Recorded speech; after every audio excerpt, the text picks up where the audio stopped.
साथ संगत जी, राधा स्वामी जी। संगत जी, आज की साखी संत कबीर साहिब जी की है जी, जिसका नाम है जहाँ आसा तहाँ बासा।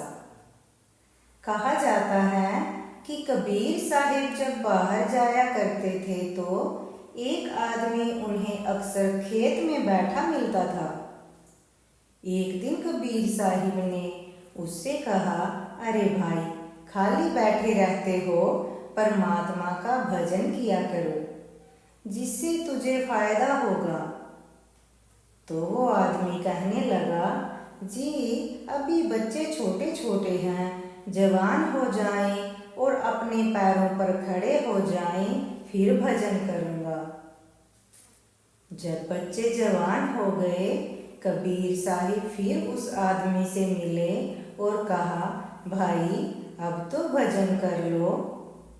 तो बोला, जी कर लूँगा, इनकी शादी हो जाए फिर भजन करूँगा। फिर जब शादी हो गई तब कबीर साहिब उस आदमी से फिर मिले और कहा, अब बता।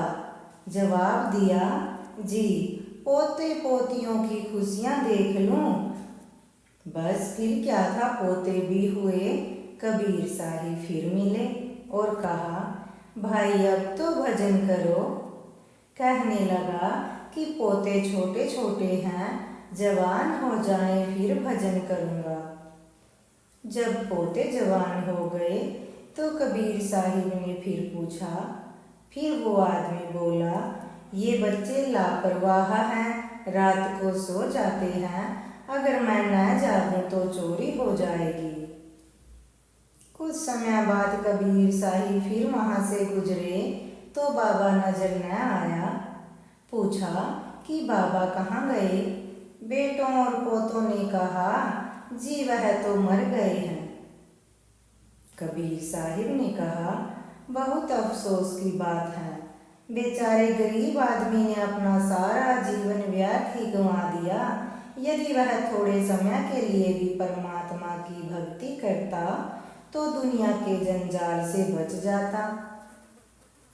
फिर कबीर साहिब ने सदंतर ध्यान होकर देखा कि घर में दुधारू पशुओं के साथ उसकी बहुत मोहब्बत थी।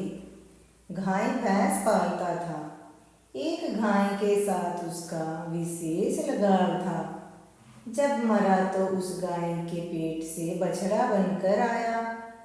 बछड़ा बड़ा होकर जब बैल बना तो उसे हल में जोत दिया।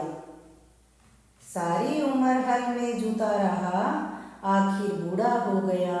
जब उनके काम का न रहा तो उन्होंने उसे गाड़ीवान को बेच दिया। उसने भी कुछ साल गाड़ी में जोता। जब उसके भी काम का न रहा तो उसने तेली को दे दिया, जिसने उसे काफी समय कोलू में जोता। फिर जब उसके काम का भी न रहा तो उसने उसको किसाई को बेच दिया। कसाई ने मारकर उसका मांस बेच दिया। बाकी चमड़ा नकारे वाले ले गए। उन्होंने नकारे पर मढ़ा लिया। अब खूब डंडे पड़ते हैं। यह देखकर कबीर साहिब ने कहा, बैल बने हल में जुते, ले गाड़ी में दीन, तेली के कोलू रहे, पुन गए केर कसाई लीन। मांस कटा बोटी बिकी, चमड़न मड़ी नकार, कुछ एक करम बाकी रहे, तिस पर पड़ती मार। संगत जी, जब तक आकाश और पृथ्वी टल न जाए तब तक व्यवस्था से एक मात्रा या एक बिंदु भी बिना पूरा हुए नहीं टलेगा। जितना लेखा जोखा है वो तो पूरा करना ही पड़ेगा। इसलिए संगत जी, अगर हम परमात्मा को भी थोड़ा सा वक्त दें तो हमारा ये आवागमन का झमेला मिट सकता है जी। राधा स्वामी जी।